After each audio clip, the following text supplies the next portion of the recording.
வணக்கம்.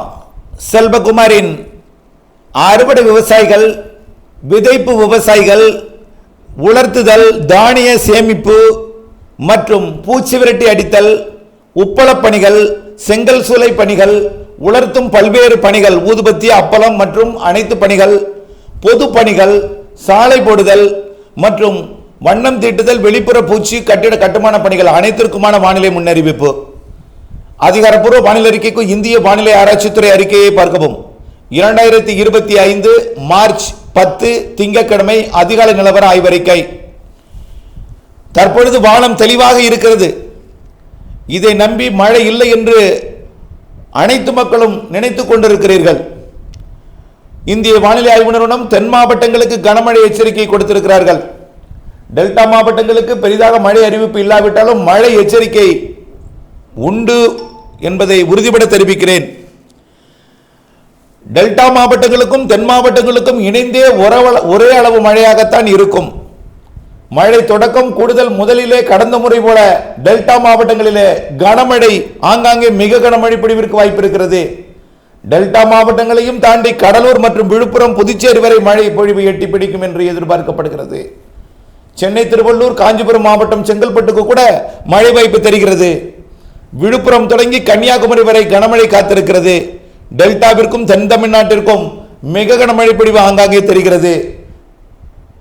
தென்கோடி பகுதிகளில், மேற்கு தொடர்ச்சி மலைப்பகுதிகளில், தென் மாவட்ட கடலோர பகுதிகளில் அதிக மழை பொழிவிற்கும் வாய்ப்பு இருக்கிறது.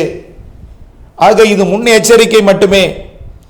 நிலநடுக்கோட்டு இந்திய பெருங்கடலிலிருந்து வெப்ப நீராவி காற்றை இந்த காற்று சுழற்சி ஈர்த்து கொண்டு வருகிற காரணத்தினாலே, குறிப்பாக தென்னரை கோலத்தில் ஒரு புயல் நீடிக்கிறது. அந்த புயலே காற்றை ஈர்க்கிறது.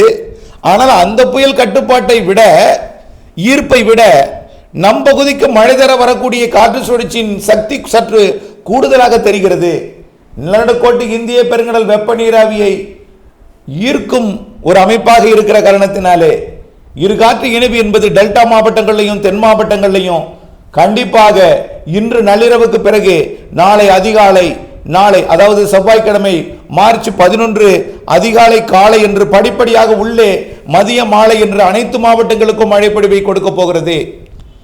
கேரளாவுக்கும், கேரள எல்லையோர தமிழ்நாட்டிற்கும், தமிழ்நாடு எல்லையோர கர்நாடக, ஆந்திர எல்லையோர தமிழ்நாட்டிற்கும் மழை பொழிவு எட்டி பிடிக்கும். ஆக தமிழ்நாட்டின் அனைத்து மாவட்டங்களுக்கும் மழை இருக்கிறது. இதில் கர்நாடக, ஆந்திர எல்லையோரத்தில் தூறல் சாரல் நனைக்கும் மழையாகவும், தெற்கே வரவர, தென்கிழக்கே வரவர மழையின் அளவு கூடி இலங்கையை ஒட்டியுள்ள, அதாவது பாக் ஜலசந்தி மற்றும் மன்னார் வளைகுடாவை ஒட்டியுள்ள மாவட்டங்களுக்கு, அதாவது டெல்டா மாவட்டங்கள், தென் மாவட்டங்களுக்கு கனமழை முதல் மிக கனமழை பொழிவு வரை ஆங்காங்கே தெரிகிறது. விட்டு விட்டு விட்டு விட்டு 36 மணி நேரம் மழை பொழிவை கொடுக்க இருக்கிறது. நாளை அதிகாலையிலிருந்து மறுதினம் மதியம் வரைக்கும் 1.5 நாள், அதாவது 2 நாட்களுக்கும் மழை இருக்கிறது. 1.5 நாள் தொடர் மழை பொழிவு விட்டு விட்டு விட்டு விட்டு மழை பொழிவு கொடுப்பதற்கு சாதகம் தெரிகிறது. ஆகவே இந்த நிலையில் அறுவடைக்கு தயாராக இருக்கக்கூடிய நெல் தானியங்களை அறுவடை செய்து கொண்டிருக்கிறீர்கள். பலர் அறியாமல் இருக்கிறீர்கள் இந்த மழைப்பொழிவை. இந்த மழைப்பொழிவு நீர் தேங்கும் அளவிற்கு இருக்கும். மீண்டும் 17ஆம் தேதியிலிருந்து மழை இருக்கிறது. ஆக 13, 14, 15, 16 3 அல்லது 4 நாட்கள் ஒரு இடைவெளி கொடுத்தாலும் ஏற்கனவே நாளை மறுநாள் பெய்யக்கூடிய மழைப்பொழிவு வயலிலே ஈரத்தன்மையுடன் இருக்கும்.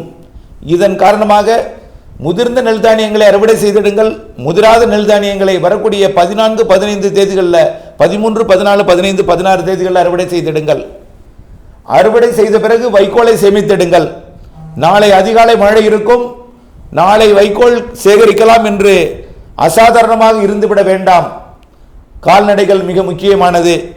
வைக்கோலை சேமித்து பத்திரப்படுத்துங்கள். அதே போல சேமித்த வைக்கோலை மூடி பாதுகாத்திடுங்கள்.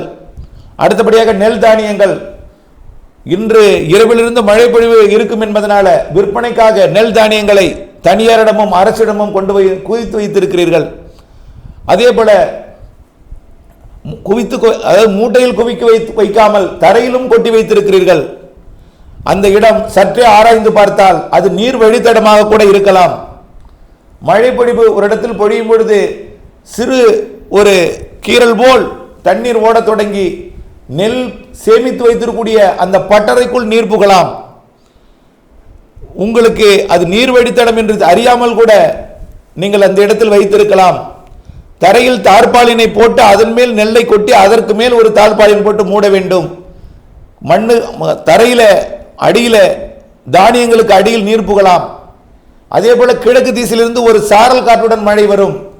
அந்த சாரல் காற்று மூடி இருக்கக்கூடிய அந்த தார்பாலினையோ அல்லது மூடி இருக்கக்கூடிய அந்த மூடாங்கை என்ன செய்யும், காற்று லேசாக தூக்கி விடலாம். ஆகவே சுற்றிலும் பாரம் வைக்க வேண்டும், காற்று தூக்காதவாறு அமைக்க வேண்டும். அதே போல அனைத்து நெல் கொள்முதல் நிலையங்களிலும் நிறைய நெல் தானியங்கள் இருக்கிறது, அதை மூடி பாதுகாக்க வேண்டும். அடுத்தபடியாக விதைப்பை பொறுத்த வரைக்கும் ஏற்கனவே விதைப்பு திறன் அதாவது முளைப்பு திறன் இல்லாமல் சேதமடைந்து விட்டது. தற்பொழுதைய நிலையில் காய்ந்த பிறகு மீண்டும் அடுத்த விதைப்பு செய்யலாம் என்று எதிர்பார்த்து கொண்டிருக்கிறீர்கள். பலர் வரக்கூடிய 11-12 மழைப்பொழிவு அறியாமலே விதைத்து விட்டீர்கள். பலர் மழைப்பொழிவு விதைப்புக்கு சாதகமாக இருக்கும் என்று விதைத்துக் கொண்டிருக்கிறீர்கள். என்னை பொறுத்த வரைக்கும் வரக்கூடிய கோடையில் மழைப்பொழிவுகள் 10 நாட்களுக்கு ஒரு முறை நிகழ்வுகள் இருக்கிறது என்று ஏற்கனவே அறிவித்திருக்கிறேன். அதன் அடிப்படையில் ஏற்கனவே பிப்ரவரி 28 மார்ச் 1 ஒன்று வந்தது. அதேபோல் 1-2 1-2 2-3 என்று இந்த தேதிகள் அறிவித்திருக்கிறோம். அதே போல 11-12 அடுத்து வரப்போகிறது. 17 மாத இறுதி வரை மீண்டும் குழப்ப வானிலை, சாரல் தூறல் வானிலை எல்லாம் இருக்கிறது. தற்பொழுதைய நிலவரப்படி ஒருவருக்கு மழை வேண்டும் ஏற்கனவே விதைத்து இருப்பதற்கு, ஒருவருக்கு விதைப்பை சேதப்படுத்தும் அளவிற்கு மழை அமைந்து விட்டது. அதாவது சவுக்கு பயிருக்கு தற்பொழுது மழை தேவையில்லை, நட்டிருக்கிறார்கள். தற்பொழுது கொஞ்சம் வேர்பிடிக்கும் வரை அளவான தூறல் ஈரம் இருந்தால் போதும் என்றால் அதிக மழை பெய்து சவுக்கு சேதமடைந்து விட்டது. ஆனால் ஏற்கனவே சவுக்கு சாகுபடி செய்தவர்களுக்கு மழை வேண்டும். இருவேறுபட்ட நிலைப்பாட்டிலே தற்பொழுது விவசாயிகள் இருக்கிறார்கள். இந்த நிலையில் கனமழை பொழிவு உறுதி. வரக்கூடிய 36 மணி நேரம் இன்று இரவிலிருந்து, அதாவது 10ஆம் தேதி நள்ளிரவுக்கு பிறகு 11ஆம் தேதி அதிகாலையிலிருந்து 12ஆம் தேதி மதியம் வரைக்கும் விட்டு விட்டு 36 மணி நேரம் மழை பொழிவு இருக்கிறது. ஒரு சில இடங்களில் கனமழை பொழிவு இருக்கிறது. இதை நினைவில் கொண்டு அனைத்திற்கும் நீங்கள் முன்னெச்சரிக்கை எடுத்துக்கொள்ள வேண்டும். அடுத்தபடியாக பூச்சி விரட்டி அடித்தல் இன்றைக்கு ஒரு நாள் மட்டுமே உகந்த நாள். அடுத்தபடியாக பில்லர் குழி கட்டுமான பணிக்கு நானே நேற்றைக்கு பல இடங்களிலே பார்த்தேன். கட்டுமான பணிக்கு அஸ்திவாரம் போடுவதற்கு பில்லர் குழி தோண்டி இருக்கிறீர்கள். அதை இன்று இரவுக்குள் நீங்கள் பில்லர் போட்டு மூடிவிட வேண்டும். இல்லாவிட்டால் அந்த பில்லர் குழி சரிந்து விடும். மீண்டும் பில்லர் குழி தோண்டுவதற்கு கூடுதல் பணியை ஏற்படுத்தும். முதலிலே ஒரு அஸ்திவாரம் போடும் பொழுது நான் மழை பொழிவு இருக்கிறது என்று சொன்னால் தொடக்கத்திலே அவர்களுக்கு ஒரு மன கஷ்டத்தை ஏற்படுத்தும் என்பதனால் அந்த நேரத்தில் அவர்களுக்கு சொல்லாமல் வந்திருக்கிறேன். இருந்தாலும் கட்டுமான பணி பில்லர் குழி சில இடங்களில் எளிதில், அதாவது மணல் வாரியான மணல் சாரி நிலங்களில் பில்லர் குழி தோண்டி இருப்பவர்கள் இன்று இரவுக்குள் பில்லர் குழியை கான்கிரீட் போட்டு முடித்துவிட வேண்டும்.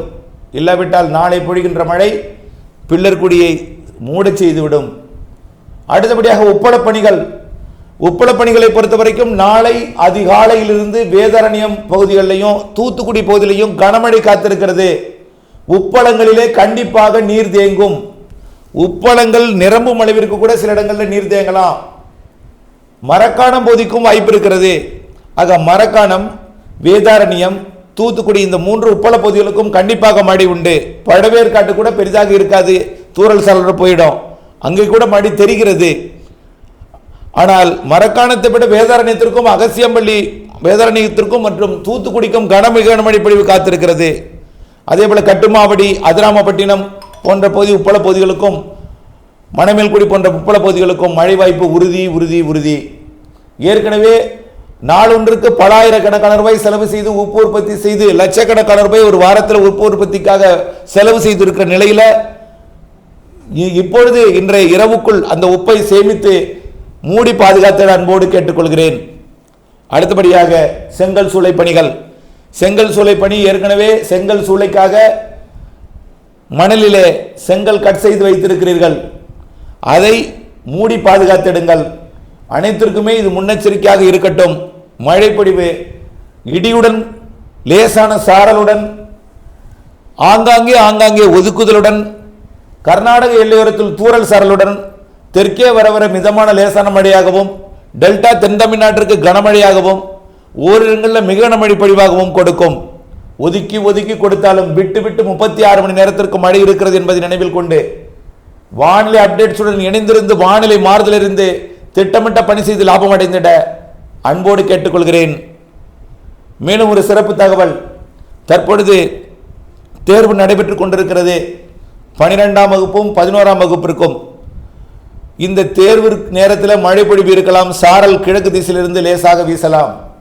திடீரென்று ஒரு மழை பொழிவு இருக்கலாம். தேர்வு அறைகளிலே சாரல் வீசும் பொழுது தேர்வு நேரத்தில் முன்னெச்சரிக்கை எடுப்பது என்பது சற்று கடினமாக இருக்கலாம். சாரல் தூறல் அவர்கள் காகிதங்களுக்கு சற்று ஈரப்பதத்தை ஏற்படுத்தலாம். இதன் காரணமாக சற்று கிழக்கு திசையில் இருக்கக்கூடிய சன்னல் ஓர இருக்கைகளை சற்று மேற்கு திசைக்கு நகர்த்தி முன்னேற்பாட்டுடன் அமைத்திடுமாறு பணிவோடு பணிந்து வேண்டி கேட்டுக்கொள்கிறேன். தொடர்ந்து அப்டேட்ஸுடன் இணைந்திருங்கள். நன்றி.